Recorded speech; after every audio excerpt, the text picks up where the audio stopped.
Buongiorno, benvenuti al Focus TG. Siamo in diretta anche oggi per informarvi di quello che sta succedendo in Veneto. Nota di servizio molto importante.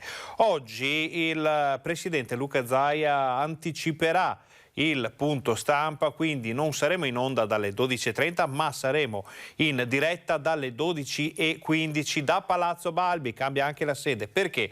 Perché questa mattina Zaia riceve a Palazzo Balbi il ministro del turismo Garavaglia. Una nota ufficiale dice che c'è un incontro con la giunta regionale, i rappresentanti delle associazioni di categoria del settore turistico e le autorità del comune di Venezia. A conclusione di questi appuntamenti il ministro Garavaglia assieme al presidente Zaia e all'assessore regionale al turismo Caner incontreranno la stampa. Il punto stampa quindi è fissato alle 12:15 a Palazzo Balbi nella sede della giunta regionale. Noi siamo già sul posto con i nostri giornalisti, i nostri operatori, con le nostre truppe, quindi siamo pronti ad andare in diretta non appena arriveranno gli ospiti del governatore Luca Zaia.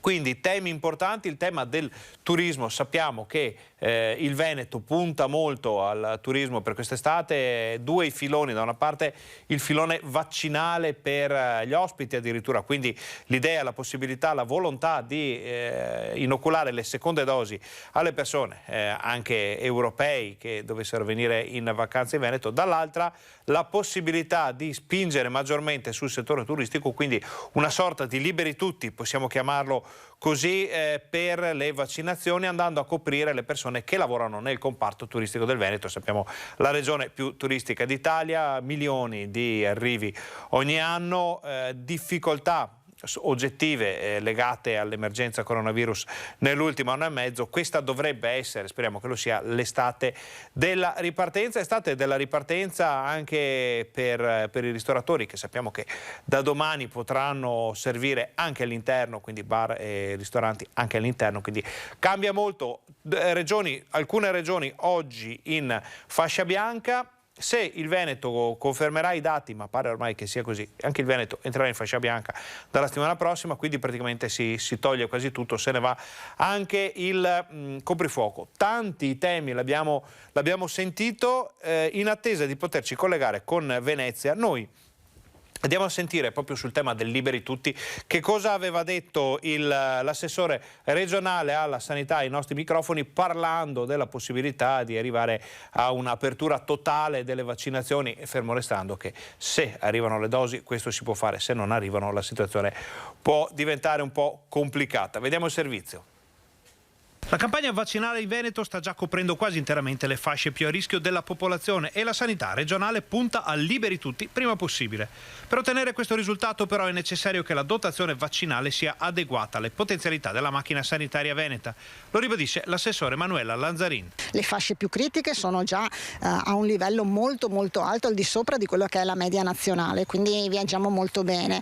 Vediamo che anche le fasce di età più giovani, i quarantenni e i cinquantenni, si stanno prenotando e siamo sicuri che anche le altre fasce, i trentenni e i ventenni, aderiranno in maniera massiccia. È chiaro che ci sarà a un certo punto un liberi tutti, l'ha detto e l'ha annunciato anche il generale Figliuolo. L'importante è che ci arrivano vaccini, perché noi la macchina organizzativa, i centri vaccinali sono al massimo, anzi possono fare molto di più, quindi possiamo arrivare a più di 44.000 vaccinazioni a somministrazioni al giorno. L'importante è avere vaccini. Data la disponibilità di vaccini, il Veneto potrà coprire in tempi molto rapidi una fascia della popolazione per garantire l'immunità di gregge. Questo ci permetterà prima dell'estate, io credo, di aver vaccinato tutti i veneti che vogliono vaccinarsi. Allora, si parla di estate anche per i saldi, perché l'avvio dei saldi nella nostra regione è fissato per il 3 luglio prossimo. In parziale deroga alla normativa regionale è consentito lo svolgimento delle vendite promozionali anche nei 30 giorni antecedenti alle vendite di fine stagione. Lo ha deciso oggi, notizia di pochi istanti fa, quindi che interessa sicuramente moltissimi negozianti, ma anche tantissime persone che hanno voglia di andare a fare spese. Lo ha deciso oggi la giunta regionale, fissando la chiusura delle vendite di fine stagione al 31 agosto. In accordo con le associazioni di categoria del mondo commerciale commerciale, fa sapere l'assessore regionale allo sviluppo economico e l'energia Roberto Marcato, abbiamo deciso che con i saldi estivi torniamo alla normalità con l'avvio a inizio luglio, ma allo stesso tempo abbiamo scelto di offrire in via eccezionale, importante questo, la possibilità di svolgere vendite straordinarie nel mese antecedente, quindi in pratica già dai prossimi giorni. Si tratta, fanno sapere dalla giunta regionale,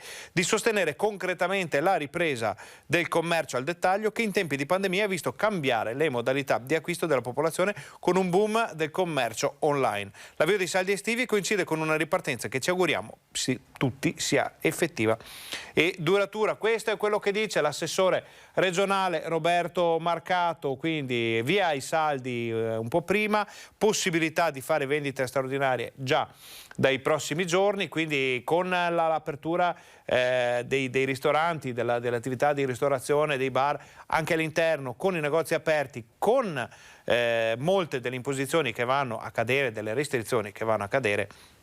Insomma, c'è la possibilità di vedere un po' di luce questa estate, luce che sperano di vedere anche quelle che sono le zone turistiche del Veneto, lo sappiamo, tutto il litorale, la montagna veneta, ma anche ormai l'entroterra, tutte le province si sono organizzate per andare incontro alle varie esigenze dei turisti, si spera anche stranieri.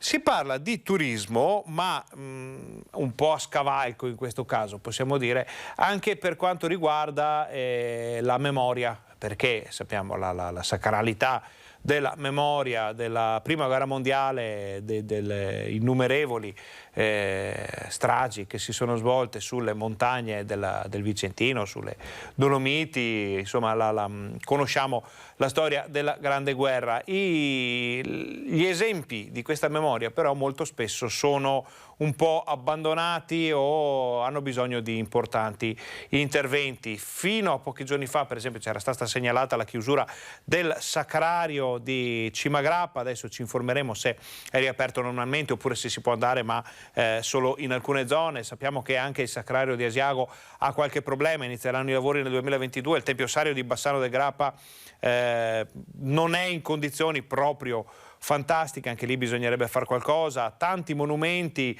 cadono a pezzi sulle montagne, sui rilievi anche del Monte Grappa, dove si sono svolte le battaglie che tutti conoscono, e noi ne abbiamo fatto una battaglia di Rete Veneta di fare in modo che questi monumenti ricevano maggiori attenzioni e sentite che cosa ci ha detto l'assessore regionale all'istruzione Elena Donazzan su questo argomento. Il 24 maggio è una data importante per tutta Italia e per tutti gli italiani, non solo per chi magari come noi vive questo territorio e ne sente i segni della storia come una propria storia personale, non solo per noi che siamo innamorati delle associazioni combattentistiche d'armi quando rievocano, celebrano, commemorano. Però questo è un sentimento che va alimentato, questo è un sentimento che va reso attraverso l'esempio. Il primo esempio io credo che sia dovuto dalle istituzioni. Io mi auguro intanto che tutti i comuni del Veneto, almeno tutti i comuni del Veneto, certamente quelli del nostro territorio, abbiano approvato l'ordine del giorno per il riconoscimento della cittadinanza al milite ignoto, perché solo così noi sapremo andare a dire al governo, allo Stato: guardate che ci sono i cimiteri della patria dove ci sono i militi ignoti, non solo quello ovviamente che sta a Roma, che hanno bisogno di essere curati e rispettati. Il milite ignoto parleremo anche nei nostri telegiornali TG Bassano di questa sera, perché iniziano le celebrazioni del centenario appunto del milite ignoto. Prima però di andare a vedere la conferenza stampa di Luca Zaia alle 12:15 in diretta da Venezia, andiamo in pausa, facciamo una breve pausa pubblicitaria, state con noi, torniamo fra pochissimo.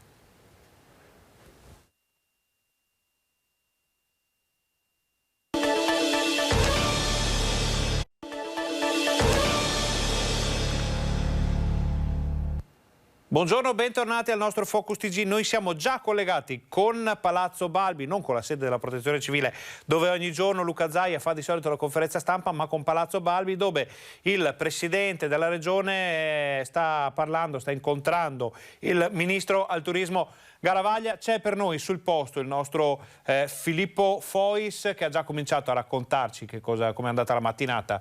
Sentiamo se riusciamo a parlare con lui. Sul tavolo abbiamo visto che ci sono dei dati estremamente positivi per quello che riguarda i contagi in Veneto.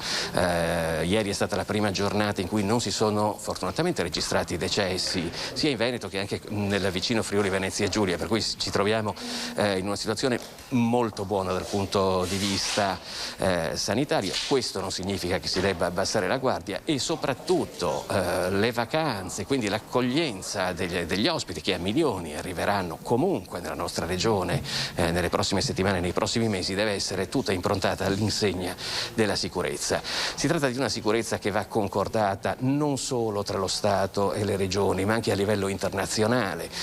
Sempre ieri a Venezia erano presenti sostanzialmente quasi tutte le nazionalità dei principali paesi europei, tantissimi austriaci, tedeschi, francesi, e sappiamo che il turismo in Veneto si regge principalmente su arrivi dall'estero. Da questo punto di vista bisogna concordare delle linee comuni, perlomeno intanto tra i paesi dell'Unione Europea, e poi chiaramente estenderle a un turismo che, come sappiamo, in questa regione guarda anche al continente americano e all'Oriente.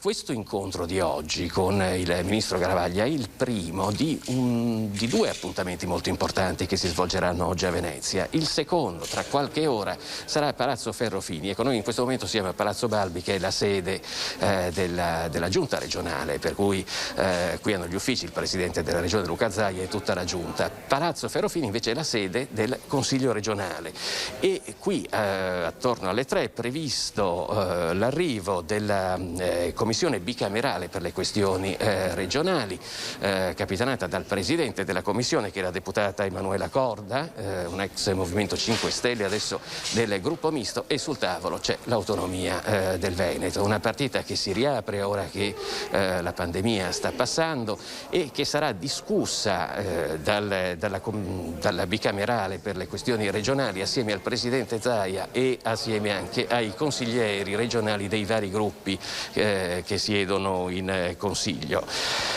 Siamo arrivati quasi, e questa è l'intenzione anche del governo attualmente in carica, siamo quasi arrivati alla drittura d'arrivo. Voi ricorderete il fatto che ci siano stati, ecco, nel frattempo si stanno iniziando a posizionare tutti i colleghi perché siamo proprio molto vicini all'arrivo del Presidente Zaia. Voi ricorderete naturalmente il referendum per l'autonomia, i vari ministri che si sono succeduti, Erika Stefani, Francesco Boccia, adesso Maria Stella Gelmini.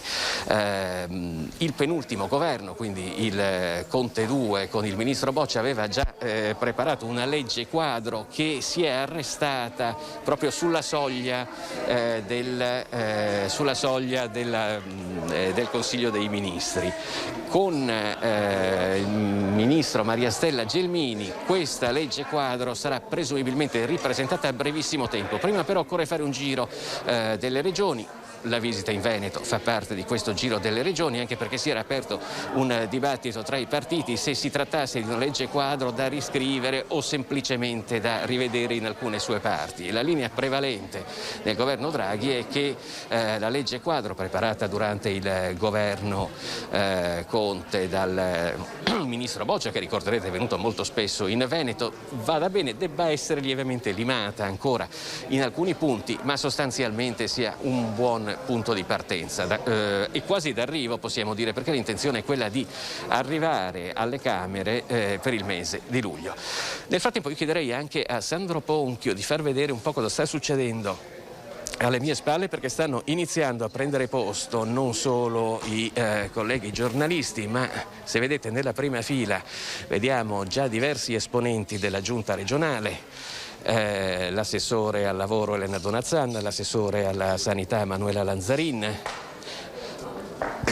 scusate, un po' coperta Elisa De Berti, ecco adesso forse la potete vedere, sono tutti di spalle, che è anche vicepresidente della regione, e poi anche l'assessore alla protezione civile. Come detto, dovremmo essere molto vicini all'arrivo del ministro. Tra coloro che stanno partecipando a questo incontro, come detto, ci sono diversi esponenti delle categorie legate al turismo, anche locale. Abbiamo visto il vice sindaco di Venezia Tomello, l'assessore al turismo Venturini. Come detto, Venezia è una città che fa la parte del leone in questi casi, e già ieri era affollata da circa 60.000 visitatori. Il ministro parlerà qui assieme al presidente Zaia, e quindi sentiremo quali sono le linee guida che sono state concordate, e soprattutto anche ascoltando i suggerimenti delle categorie che sono coinvolte. Così come i suggerimenti saranno ascoltati nel corso dell'incontro che si terrà questo pomeriggio a Palazzo Ferrofini per quello che riguarda l'autonomia. La commissione bicamerale per gli affari regionali infatti ascolterà non solo il presidente Zaia ma anche gli esponenti di tutti i partiti che siedono nel Consiglio regionale, proprio per accogliere eventuali osservazioni e suggerimenti. Qui intanto la sala sta continuando a riempirsi, per cui tra pochissimo presumo che potremo assistere alla conferenza stampa. Siamo in lievissimo ritardo, ma le persone che dovevano prendere la parola durante questo incontro erano veramente parecchie, per cui era stato annunciato un lieve ritardo sulla tabella di marcia.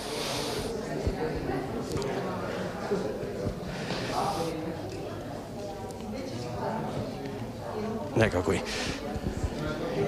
Io proverei, se siete d'accordo, ad avvicinarmi anche agli assessori che si trovano qui. Buongiorno. Buongiorno. Buongiorno, siamo in diretta. Vicepresidente, posso rubarle una battuta? Guardi, siamo la telecamera e da quella parte lì. Siete anche dal punto di vista, stiamo parlando della difficile ripartenza del Veneto dopo il coronavirus, e anche sul fronte dei trasporti stiamo tornando gradualmente a una normalità anche per quello che riguarda le linee ferroviarie e aeree. Sì, direi di sì, sicuramente i cittadini sono tornati a prendere fiducia, sono tornati ad utilizzare i mezzi pubblici. È ovvio che le abitudini e i flussi di mobilità subiranno comunque dei cambiamenti, perché anche le abitudini un po' nostre quotidiane il coronavirus le ha segnate. Ci sono dei forti segnali di ripresa, basta guardare i treni, gli autobus il fine settimana, insomma c'è una corsa anche alla visita alle città turistiche, c'è grande voglia di tornare alla normalità. Senta, ieri è stata la prima giornata senza decessi per Covid da un lungo periodo. Questo significa che sta procedendo tutto secondo quelli che erano i piani della regione per quello che riguarda i vaccini, il distanziamento, ma comunque non bisogna abbassare la guardia. Non bisogna mai abbassare la guardia, perché comunque questi sono segnali sicuramente ottimistici, e speriamo che vada sempre meglio e che prosegua con questo trend. Però è bene mantenere sempre un po' di precauzioni e tenere l'attenzione alta. Grazie Assessore, io mi avvicinerei anche, scusate, siamo in diretta e le chiedo, Donna Zan, se si alza un istante, perché oggi si parla di turismo, intanto qui poi si parlerà anche di autonomia, e il settore turistico è stato fortemente provato dal punto di vista lavorativo da questa crisi. In effetti abbiamo una serie di questioni che restano aperte, sono quelle del reperimento delle figure professionali, perché in questo anno di chiusura chi si era occupato e aveva un'occupazione che la manteneva dentro l'ambito del turismo ha trovato anche qualcos'altro da fare. In più c'è il problema degli stagionali, che a noi andavamo a reperire le nostre spiagge, il nostro mondo del turismo veneto andava a reperire al di fuori dei nostri confini, e oggi questo rappresenta un problema dell'entrata, del controllo, ma soprattutto di un personale che non c'è. Lei ha detto qualcosa che in pochi si aspettavano, vale a dire che non si è riusciti a trovare tutto il personale di cui c'era bisogno per poter riaprire diverse strutture alberghiere. Non a caso il sindacato, la CISL in particolare, ci ha fatto rilevare che dobbiamo fare in modo che ci sia insomma una possibilità di utilizzare anche personale che fino a ieri non faceva nulla, con della formazione anche molto mirata e molto veloce, perché dobbiamo metterli al lavoro. Il problema oggi è proprio quello di avere strutture che sono potenzialmente aperte, che stanno avendo le prime prenotazioni, e non avere tutto il personale utile. Più o meno quanti veneti sono impegnati nel turismo a livello di posti di lavoro? Sono diverse decine di migliaia. È la più importante industria, non solo per quanto riguarda l'aspetto del PIL, ma anche dell'occupazione, con i picchi stagionali. Si calcola che nella stagione un veneto su 3 sia occupato nell'ambito del turismo, quindi stiamo parlando di numeri veramente impressionanti. È chiaro che si tratta di una parte che ha contratti di lavoro stabili e del personale più qualificato, e poi gli altri che vengono ovviamente durante le stagioni invernali per la montagna, e quest'anno non hanno potuto lavorare, ed è questo un altro problema anche per il reddito di queste persone, e ovviamente quello estivo. Grazie all'assessore al lavoro Elena Donazzana. Io scambierei una battuta anche con l'assessore alla sanità Manuela Lanzarini, intanto partendo dalla bella notizia di ieri: nessun decesso per Covid.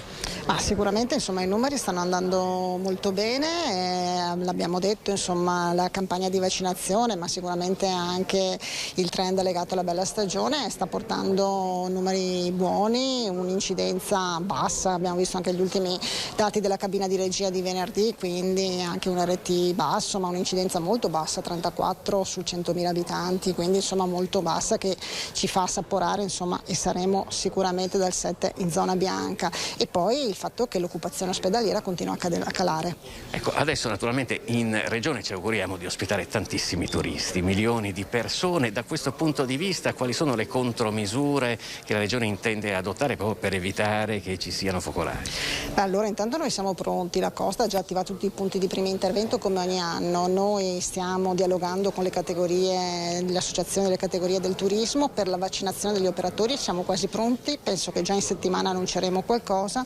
Contiamo circa 60.000-65.000 persone che sono oggi gli addetti all'interno delle strutture ricettive, alberghiera, del camping, dell'area aperta, dei parchi divertimenti, proprio perché crediamo che mettere in sicurezza queste persone vuole anche dire un bel biglietto da visita rispetto a una promozione del nostro territorio. Per entrare da noi ci sarà bisogno naturalmente del tampone, oppure di essere stati vaccinati? Come ci si regolerà per quelli che arrivano dall'estero? C'è una discussione in itinere in corso, ne parleremo anche domani in Commissione Salute, perché troppe incombenze insomma sembrano appesantire, quindi c'è la richiesta di alleggerire il discorso dei tamponi piuttosto che altre questioni che oggi vengono chieste. Oggi sappiamo insomma molte delle persone italiane, non solo ma anche estere, sono già anche vaccinate, quindi l'esibizione anche del cosiddetto Green Pass, anche se non è ancora ufficiale e ancora formale, ma con le certificazioni che ci sono insomma ci sembrano che possono essere sufficienti, ma ne parleremo nel corso della Commissione Salute domani. Allora io le chiedo un'ultima battuta sull'incontro che ci sarà invece questo pomeriggio in Consiglio regionale con l'arrivo della Commissione bicamerale per gli affari regionali. Si riparte dalla legge quadro che era stata preparata durante il Ministero Boccia, che più o meno ha bisogno ancora di qualche limatura, ma potrebbe essere già presentata, ha detto il Ministro Gelmini, a luglio alle Camere. Ma sicuramente è un buon segnale l'incontro di oggi, ma anche quanto ha detto il Ministro Gelmini. Noi siamo pronti, il Presidente lo ha detto, riprendiamo subito con il percorso che è stato interrotto causa Covid, causa emergenza, ma che rimane per noi il percorso principe, e credo che si sia dimostrato anche in questi 15 mesi di gestione per quanto riguarda il settore sanitario, e quindi ancora di più le nostre richieste andranno e continueranno ad andare in quella direzione. Lei è fiduciosa sul fatto che possa arrivare già a luglio alle Camere, come si augurano il Ministero? Io non lo so, però voglio essere ottimista, insomma voglio sperare che ci sia veramente la voglia di dare una svolta, visto anche tutti i nuovi PNRR, quindi insomma possibilità che ci sono, dando quella responsabilità, perché noi chiediamo chiaramente maggiore autonomia, ma questa per noi vuol dire assunzione di responsabilità. Grazie all'assessore Manuela Lanzarin. Io riguadagno la mia posizione perché oramai dovremmo esserci. E avete sentito che si tratta di una giornata molto intensa qui oggi. Si parla di turismo, quindi di una delle principali voci della nostra economia, e poi si parla di autonomia.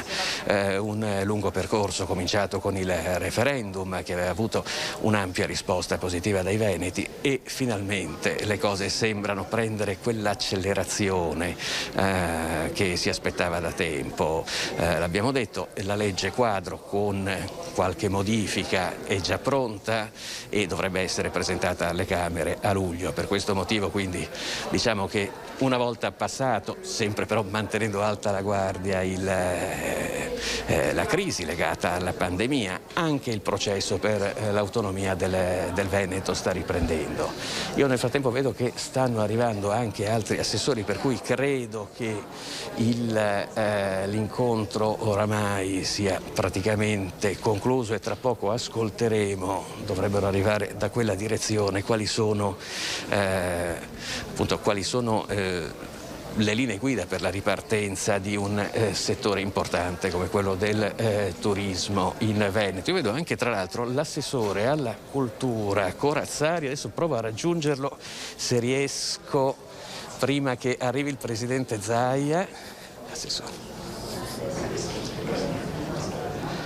Eccoci.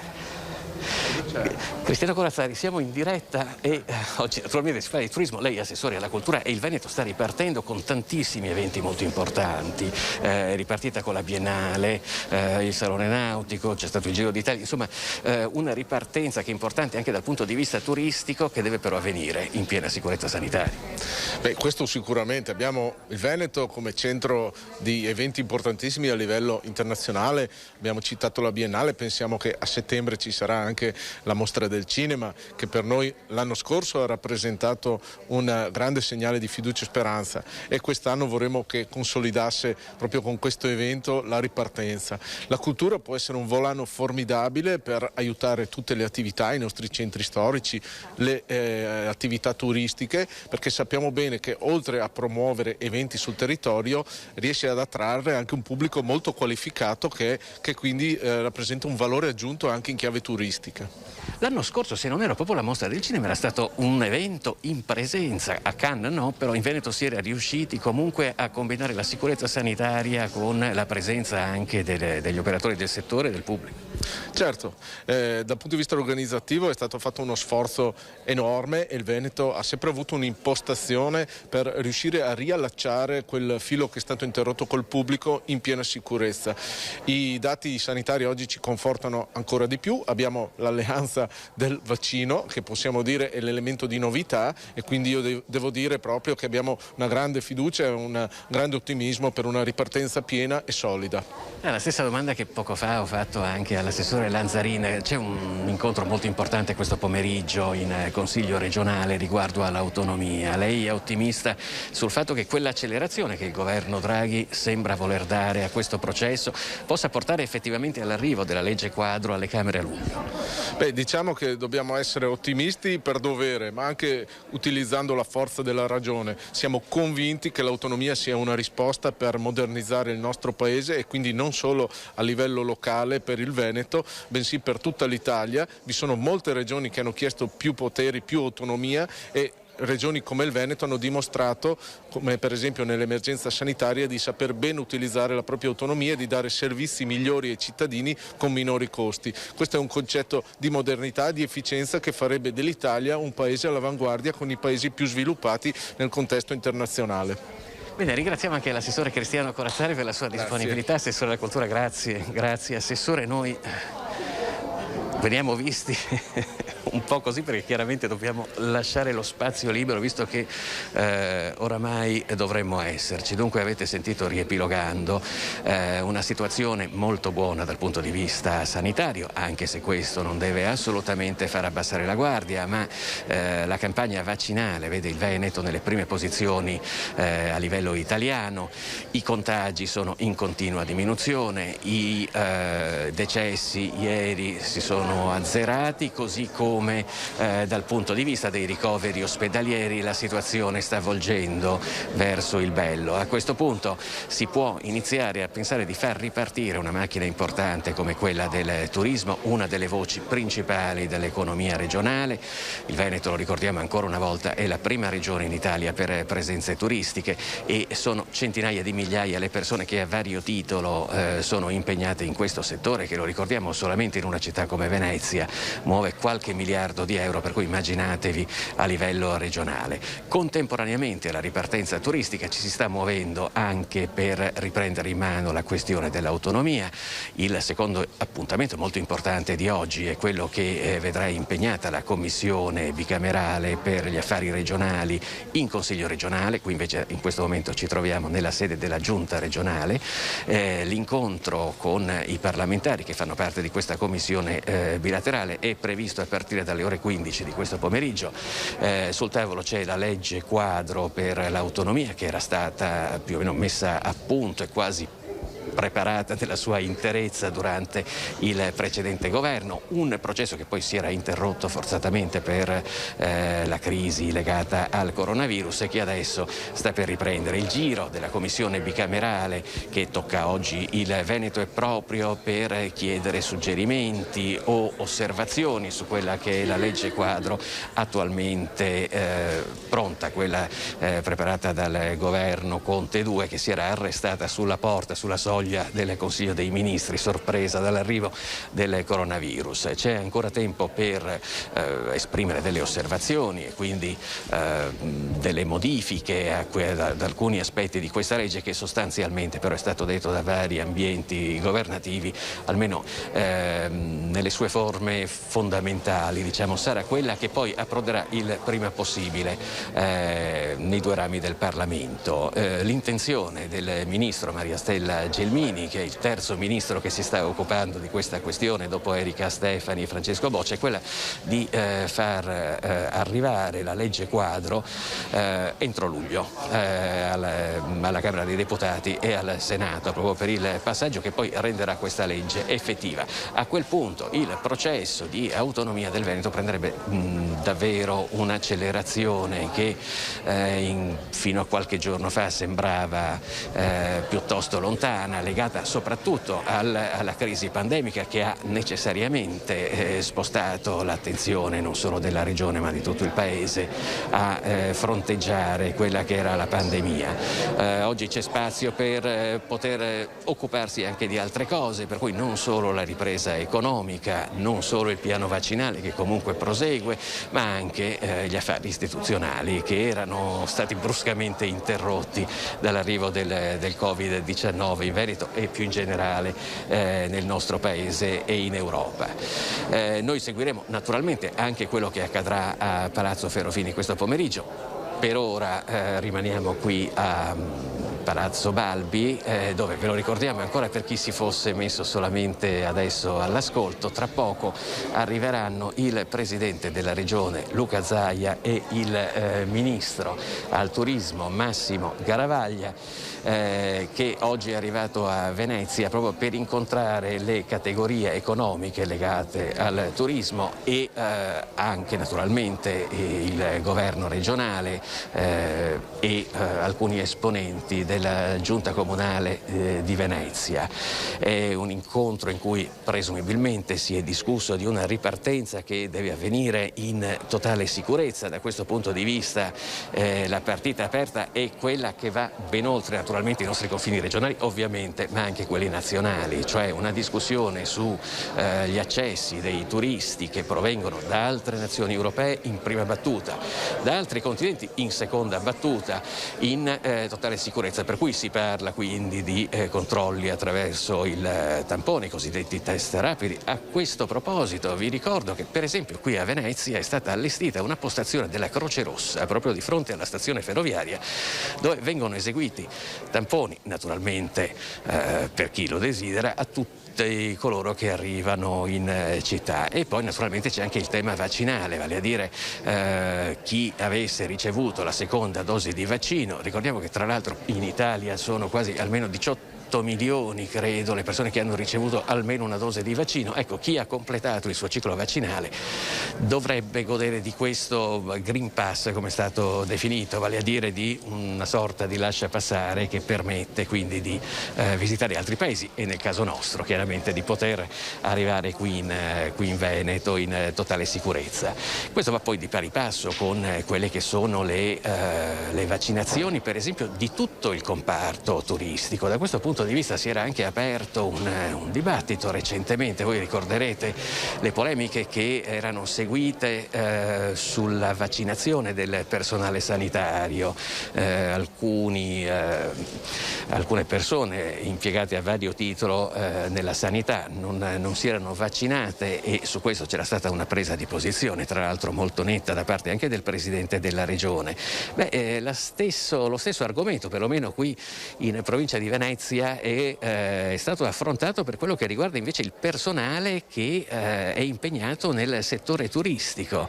L'idea sarebbe quella di un personale completamente messo in sicurezza, quindi attraverso i vaccini e ovviamente i tamponi anche per chi arriva. Da questo punto di vista il dibattito è aperto e vedremo poi, magari anche oggi sarà l'occasione per parlarne non appena arriverà il ministro Garavaglia. Ministro che, vi ricordiamo, è arrivato questa mattina direttamente dalla Lombardia, dopodiché presumo che noi non abbiamo avuto ancora il programma di quella che sarà la sua visita qua in Veneto, ma presumo che insomma sia una visita lampo e che il Ministro poi replicherà in altre regioni italiane. Certo è che qui dal Veneto si parte perché il Veneto, come detto, è la regione che ha il maggior numero di presenze turistiche in tutta Italia e il comparto è uno di quelli più importanti a livello regionale, quindi a livello nazionale.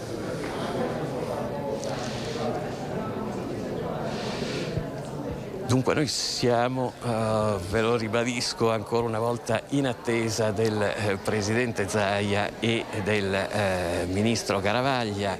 Vediamo che si sta muovendo qualcosa nei corridoi, però ancora al momento evidentemente sono diverse le questioni che devono essere affrontate e quindi l'occasione anche per tutti gli addetti ai lavori, i rappresentanti di categoria, di poter parlare in prima battuta con il Ministro è talmente ghiotta, per così dire, che come qualcuno aveva previsto, insomma lo stanno trattenendo al di là di quella che era diciamo la previsione, perché secondo quello che era il cerimoniale che c'era stato presentato più o meno dovevamo già esserci, ma evidentemente insomma i temi, poi come abbiamo detto anche parlando con gli assessori che hanno partecipato almeno a parte dell'incontro, i temi sono veramente tantissimi e il settore è economicamente così strategico che non è pensabile che questo possa esaurirsi in pochi minuti. Nel frattempo io raggiungerei anche l'assessore alla protezione civile Bottacin. Bottacin, se siamo in diretta, stavamo commentando anche con i suoi colleghi gli ottimi dati dal punto di vista sanitario che stanno accompagnando queste giornate. Beh sì, i dati sono positivi, ormai da un po' di tempo e credo che sia dovuto anche al fatto che insomma la campagna vaccinale sta dando i suoi frutti, oltre al fatto che ovviamente con la bella stagione il virus ha più difficoltà a propagarsi. Noi continuiamo con i vaccini e ci auguriamo insomma che per quest'autunno il virus non ricompaia o comunque non ricompaia in maniera così violenta come è capitato nelle 3 ondate che abbiamo avuto in Veneto.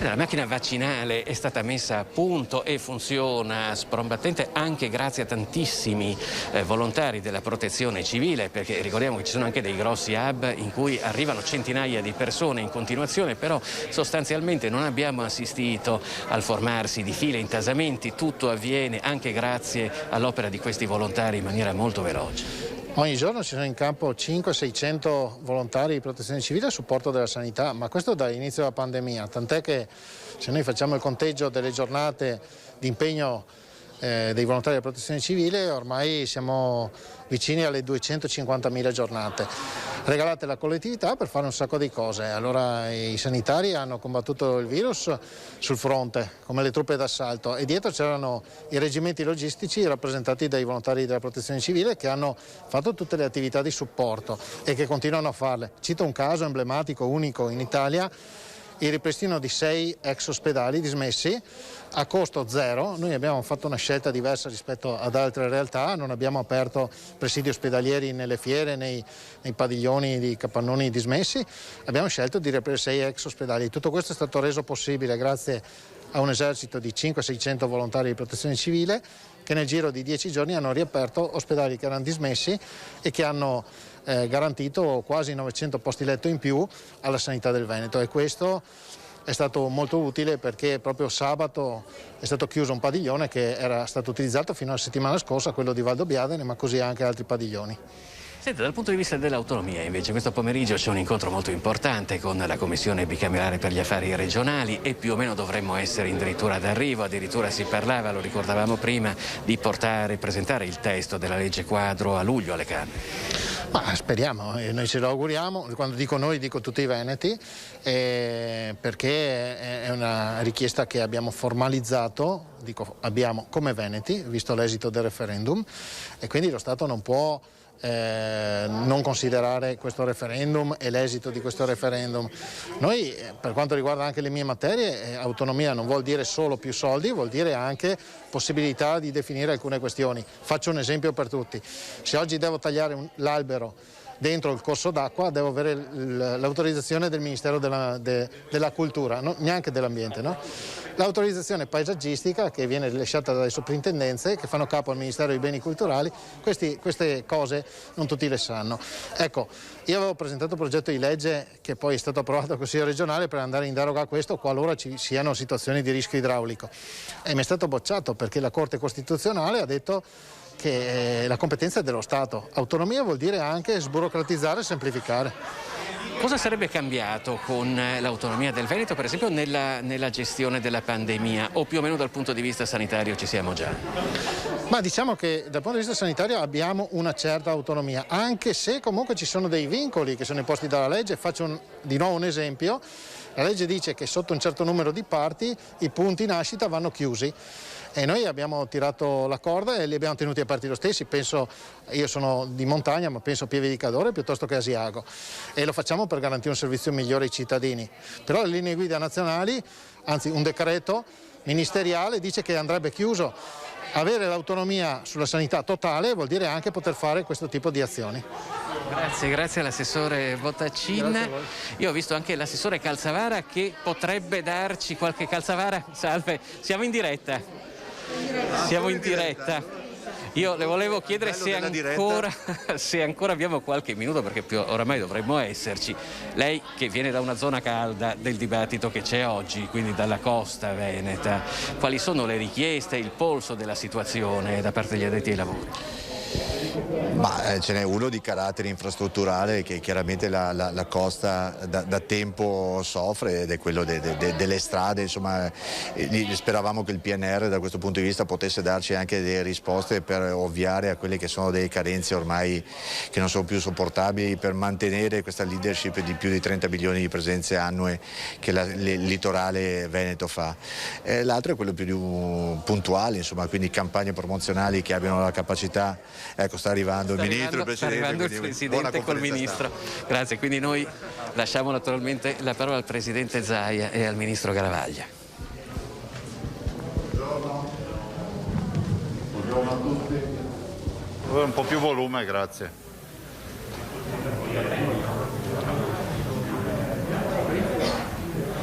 Andiamo ancora un attimo.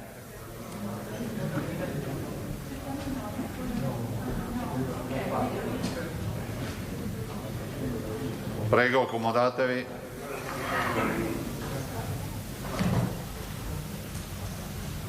Prego, se vi volete accomodare.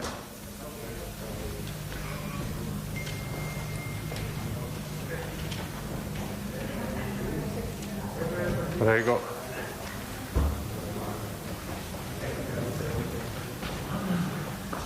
Prego, accomodatevi, sono liberi i posti.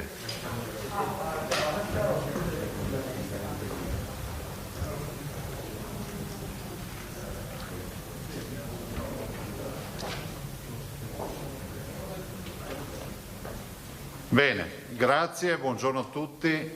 Scusate il ritardo, giustificato, mi permetto di dirlo, dal fatto che è stata una riunione molto intensa e partecipata, quindi un ringraziamento di cuore e un benvenuto al Ministro Massimo Garavaglia per essere qui oggi.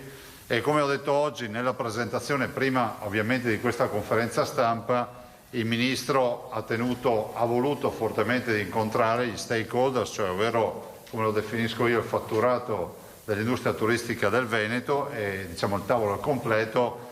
Ha avuto modo di relazionarsi con il Ministro e presentare anche delle istanze che sono istanze assolutamente ragionevoli rispetto a alcuni temi cogenti che abbiamo, che sono quelli della mobilità dei nostri turisti. Vi ricordo che siamo la prima regione turistica d'Italia, 72 milioni di presenze turistiche, quasi il 67% dei turisti veneti sono stranieri e la nostra industria, quella turistica, vale 18 miliardi di fatturato, che non è solo un fatturato e il grande valore dato dal fatturato che si fa direttamente col turismo, ma il turismo è un elemento di comunicazione eccezionale, straordinario, e quindi porta il Veneto in giro per il mondo, e quindi tutti i nostri imprenditori degli altri comparti riescono a trovare delle vie, diciamo, di entrata nei mercati grazie anche alla conoscenza dei nostri territori, a quella che poi nasce e diventa una familiarità, no? Più facile discutere di affari, di business con qualcuno che conosci perché ci vai in vacanza, perché conosci il loro modo di fare, la loro cucina, eccetera, piuttosto che qualcuno che magari è ancora uno sconosciuto. Quindi grazie Ministro per essere qui. Stiamo vivendo in un momento cruciale, ve la farò molto breve, che è il momento io mi sarei tentato di dire del fine Covid, ma ho imparato una cosa, che se le cazzate le dicono gli scienziati va sempre bene, se le dicono gli amministratori poi te la ricordano per tutta la vita. Allora direi in un momento nel quale i vaccinati non entrano più in ospedale, questo lo si può dire, e essendo noi la prima regione per vaccinazioni siamo anche i primi a aver meno, diciamo, problemi. Speriamo adesso, al di là di questo, il Covid ci ha abituato a cambiamenti repentini, però al di là di questo la luce in fondo al tunnel la si vede, non è quella del treno come qualcuno spererebbe, ma è una luce vera. Penso che il Veneto torni a correre. Sono convinto che questo governo, grazie al piano nazionale di resilienza e di ripartenza, grazie a tutta anche, perdonatemi se lo dico, anche un nuovo approccio, possa essere più vicino alle imprese, perché imprese non vuol dire che esistono i cittadini di serie A e quelli di serie B, cioè quelli che hanno la partita IVA sono di serie A e gli altri di serie B, ma dove c'è un'impresa c'è occupazione, perché noi in Veneto ancora ragioniamo così e quindi non viviamo il conflitto di classe, ma la sfida è comune. Ministro, qui l'80% delle imprese ha meno di 15 dipendenti, abbiamo 600.000 partite IVA e un PIL di 170 milioni di euro. Siamo entrati in Covid come la regione con minore disoccupazione, 6,6, ne usciamo con le ossa rotte, avevamo 55-60 mila posti di lavoro persi, dei quali almeno 35 mila del mondo del turismo. Però noi non siamo abituati a guardare indietro, guardiamo sempre avanti. Davanti trovi generazioni imprenditoriali che non hanno una storia di 20 generazioni di turismo. Qui il turismo ce lo siamo inventati, togliendo Venezia che è una storia a sé, 1100 anni di Repubblica, eccetera. Il turismo, fenomeni come Bibbione, Jesolo, eccetera, sono fenomeni che riguardano un paio di generazioni, cioè i genitori e i figli. Sono degli anni 50 e abbiamo consegnato i riconoscimenti al primo albergo di Bibbione qualche anno fa, nel senso che dalla palude hanno creato dei fenomeni unici. Cavallino, che è la realtà, Cavallino Tre Porti, insomma, open air più grande al mondo, è una realtà che fa 9 milioni di presenze turistiche da qualcosa che non era sicuramente dal turismo prima, l'hanno resa straordinaria, è così il lago di Garda. Insomma, qualcuno ha detto, noi cos'è? Tutte le cose che abbiamo in giro per il mondo si trovano, da noi c'è una particolarità, ci sono tutte, ed è esattamente quello che è la nostra promozione turistica, da noi abbiamo tutto turisticamente. Prego. No, grazie al Presidente Luca Zaia. Sì, una cosa che ho capito da questa visita è che il Veneto è il turismo, è vero, c'è tutto. E anche è un momento particolare, perché adesso siamo nel momento della ripartenza e dobbiamo partire veramente veloci. Io faccio sempre l'esempio della safety car, lo faccio un'altra volta, è proprio così. Col Covid è entrata la safety car e ha interrotto il Gran Premio. Adesso sta uscendo, adesso dobbiamo correre e per correre serve organizzazione, volontà, servono anche delle buone cose, delle buone idee e dall'incontro che abbiamo fatto oggi ne sono venute fuori parecchie. Un tema non scontato a livello nazionale, non c'è questa percezione, è che si fa fatica a trovare i lavoratori, perché quando si riparte veloce hai la necessità di trovare lavoratori e quindi bisogna intervenire. Qualcosa è stato fatto con la decontribuzione, è la misura più importante secondo me che abbiamo fatto come turismo, sono quasi 800 milioni di decontribuzione, cioè non fai pagare i contributi a chi torna in azienda e giustamente ci si chiede di estenderlo anche alle stagionali, giusto, perché anche gli stagionali hanno questa necessità. Quindi da spunti così molto operativi noi portiamo a casa la necessità di poter fare ancora di più e meglio, perché adesso davvero abbiamo bisogno di correre veloci. Così come le regole, sappiamo che c'è il Green Pass alle porte, dobbiamo comunicarlo in giro per il mondo e quindi a Enit abbiamo chiesto di comunicare in giro per il mondo le regole esistenti di modo che si possa iniziare velocemente a prenotare. Ecco, questo è un po' lo spirito con cui siamo venuti qua, caro Presidente, e noi siamo qua a vostra disposizione. Se ci sono delle domande, prego. Ne avranno sicuramente. Sì, Ministro, buongiorno, nuovamente del Corriere del Veneto. Io ho un po' di domande, cerco di fare rapidamente sui Green Pass. Sono qui. Scusi. Dicevo, sui Green Pass ci può dare qualche dettaglio in più, perché ne abbiamo sentito parlare tanto, però non è ancora chiaro e neppure esattamente che supporto avrà e poi come chi dovrà rilasciarlo e come verrà utilizzato. E poi altre due cose, la prima è questo tema delle dosi ai turisti, se è stato chiarita questa chiarezza della vaccinazione dei turisti, un'altra è se sarà necessario tamponare i turisti che vengono dall'estero in Veneto, in Italia, già vaccinati. Grazie. Allora, il Green Pass europeo ormai sappiamo benissimo quali sono le regole. In Europa si girerà con le tre regole. Sei vaccinato? Ok. Hai avuto il Covid e gli anticorpi? Ok. Nessuna delle due hai un tampone negativo. Perfetto. Quindi le regole sono chiare. Come poi sarà usato questo Green Pass? Si vuole arrivare ad avere un modello molto semplice informatico. La data che si è data all'Europa è il 15 giugno, vediamo se si arriva al 15 giugno a avere tutto pronto, dopodiché dal mio punto di vista l'importante è che siano chiare le regole e le regole sono chiare. Poi fin tanto che non ci sarà tutto perfetto il sistema informatico, il pezzo di carta funziona benissimo, per cui si può anticipare usando un minimo di buonsenso. Questa è la posizione nostra sul Green Pass. Tant'è che abbiamo comunque anticipato queste regole per diversi stati anche fuori dall'area europea. E così per esempio dagli Stati Uniti non c'è più la quarantena se vieni con i voli Covid tested e quindi devi però fare il tampone. Abbiamo chiesto al Ministro Speranza di togliere il tampone per chi è vaccinato, perché se uno è vaccinato perché gli devi fare il tampone. Insomma, le regole del Green Pass europee sono chiare, sono certe e è ormai imminente l'operatività. Per quanto riguarda il resto, comunque stiamo andando avanti passo passo e giorno per giorno queste regole diventano sempre più semplici perché noi abbiamo la necessità di garantire a fianco della tutela della salute la riapertura in sicurezza, però anche con chiarezza e velocità dei flussi turistici.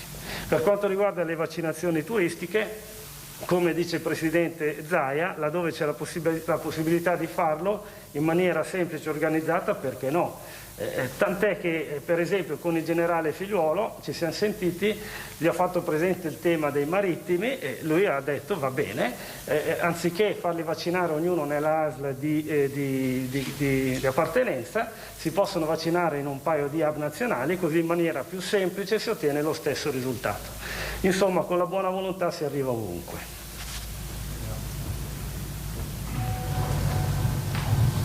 Ministro, sono Aldana Zanga, Zettino, buongiorno. Potrebbe spiegare meglio per cortesia il discorso delle vaccinazioni ai turisti? Il Presidente Zaia qui in Veneto continua a insistere, però volevo capire se noi adesso abbiamo il ponte della Pentecoste, abbiamo grosse opportunità di ponti per i turisti che possono venire dall'estero. È operativo il fatto che possono vaccinarsi qui, solo gli italiani, anche gli stranieri? Questo lo devono definire il Presidente con il Ministero della Salute e il Comitato Tecnico Scientifico. Personalmente io non ho nessun problema, logicamente con un po' di buonsenso. Se uno va via 2 giorni si può anche organizzare, cioè non è che per forza di cose deve farla a Venezia se va via 2 giorni. Dopodiché se uno sta via 1 mese allora può diventare una cosa interessante dare anche questo servizio.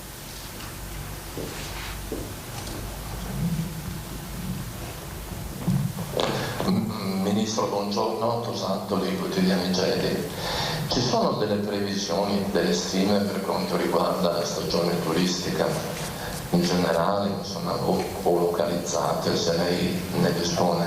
Grazie. Sì, gli ultimi dati che abbiamo sono su questo ponte, 9 milioni di turisti attesi italiani in giro per l'Italia per il ponte del 2 giugno. Abbiamo un più 10% di persone che hanno o già italiani che hanno o già prenotato o pensano di prenotare per quest'estate. Siamo al 54,5%, 10 punti in più rispetto allo scorso anno. Quindi c'è un miglioramento evidente, ma noi vorremmo molto di più. Diciamo che questo è un buon punto di partenza, dopodiché va benissimo Italia su Italia, ma abbiamo bisogno di recuperare il più possibile turisti stranieri. L'anno scorso abbiamo perso 27 miliardi, più di 27 miliardi non avendo turisti stranieri, per cui ok, ottimo turismo Italia su Italia, però ci interessa anche riaprire i flussi con gli stranieri. Altro? Prego. Buongiorno, io volevo chiedere 2 cose. Uno, se dall'incontro che ho avuto con gli operatori turistici veneti è emersa una richiesta particolare del Veneto, una particolarità del Veneto, una cosa tutta veneta. E poi si poteva spiegare meglio concretamente se la decontribuzione per i stagionali è una cosa concreta che partirà a breve oppure è un provvedimento più a lungo termine. No, allora, è una proposta che è arrivata dal tavolo degli operatori, è una proposta che riteniamo assolutamente ragionevole e quindi la porteremo come emendamento nell'attuale decreto semplificazioni che è appena stato approvato, oppure nel sostegni. Vediamo il veicolo più veloce per renderlo operativo già quest'estate, per quanto riguarda gli stagionali. Poi una cosa particolare del Veneto, c'è talmente tanto, quindi non saprei da dove iniziare. Una cosa su Venezia città, anche qui stiamo lavorando come Ministero su un pacchetto di norme per tutelare meglio i centri storici delle città d'arte. Mettere un po' d'ordine, diciamo così. Quando ce l'ho glielo presento. Marco. Sì, c'è margine del super bonus per gli alberghi, sono state escluse, lì si può ancora sperare, grazie. Dov'è che è che non ho gli occhiali nuovi? Ok, mi scuso. Sì, allora sì, ovviamente era una proposta nostra nella bozza che poi non è passata perché mancavano le risorse e quindi il decreto semplificazioni non aveva le risorse per coprire questa misura. Però su questo 2 cose. Uno, per non sapere né leggere né scrivere, il Ministero del Turismo ha messo 1,8 miliardi per queste operazioni nel recovery plan, quindi c'è già 1,8 miliardi per fare operazioni di riqualificazione e miglioramento delle strutture ricettive. Dopodiché è nostra intenzione riportare il tema all'attenzione del Parlamento sia in corso di conversione di questo decreto che successivamente, perché comunque lo riteniamo una misura utile. È utile migliorare la qualità delle strutture ricettive, per cui lo riporteremo. Prego. Sì, buongiorno, Bagarella, TG Veneto News, gruppo Video Media. Ecco, oggi il governatore della Banca d'Italia Visco ha detto che il recovery può far salire anche il PIL dell'1%, ogni anno per 10 anni, ma serve la fiducia delle famiglie e delle imprese. Con il suo commento riguardo, e se oggi gli operatori del settore hanno mostrato fiducia, speranza, un suo commento anche su questo. Sei veneti, e quindi per forza c'era fiducia e speranza, perché è proprio nel DNA. C'era fiducia, speranza non c'era. C'era molta fiducia, sì. No, adesso al di là delle battute, però è proprio così, c'è tanta voglia di ripartire. Io ho percepito questa grande voglia di ripartire e rimboccarsi le maniche, e quindi di trovare soluzioni concrete. Visco dice anche che il PIL quest'anno può crescere più del 4%, risultato non scontato, per cui le cose si stanno mettendo abbastanza bene. Chiaro, serve l'impegno di tutti, serve anche la fiducia che ha fatto sì che tanti cittadini, quelli che possono, hanno anche il conto corrente in banca più alto, perché stanno risparmiando di più.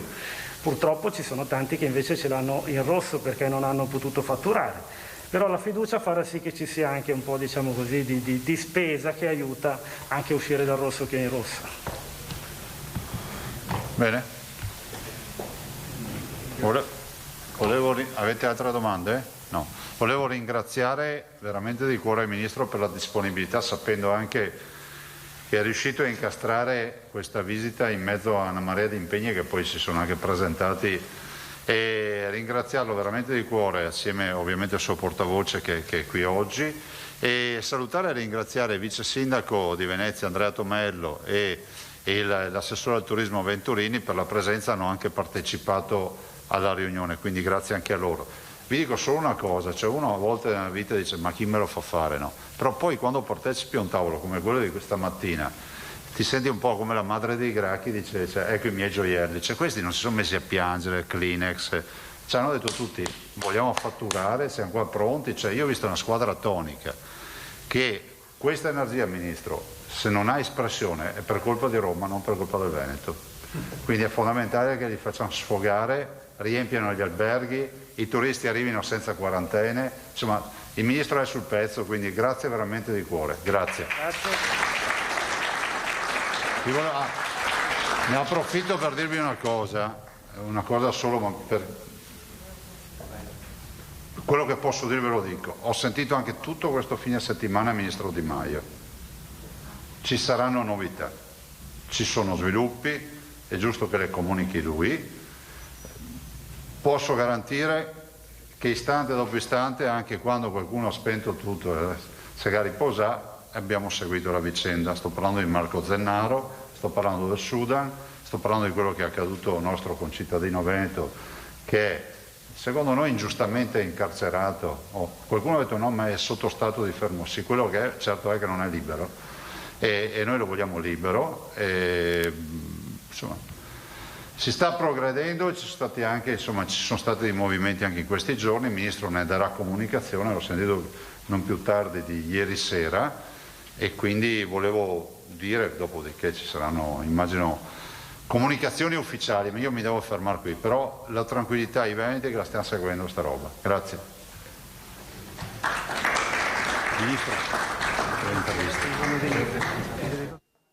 Seguito la conferenza stampa del Ministro Garavaglia e di Luca Zaia, adesso tutte le interviste, spazio a tutte le altre domande e tutto il resto lo vediamo nei TG di questa sera. Ora però state con noi, facciamo una brevissima pausa pubblicitaria, torniamo fra pochissimo.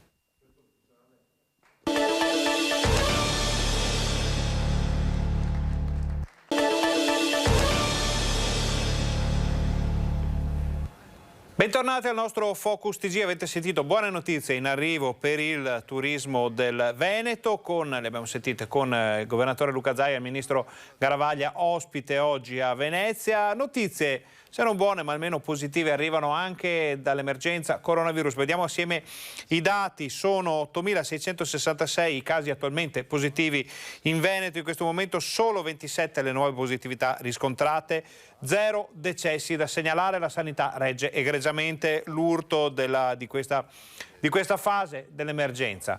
Questa era l'ultima notizia del nostro Focus TG. Per tutto il resto, per tutti gli approfondimenti, noi vi aspettiamo questa sera, vi invitiamo a seguire i nostri telegiornali TG Bassano di questa sera, e ringraziamo Fabio Verin in regia. Grazie ancora per essere stati con noi e vi auguriamo un buon pomeriggio. Stranieri, se riusciamo a sbloccare il tema dell'incendio.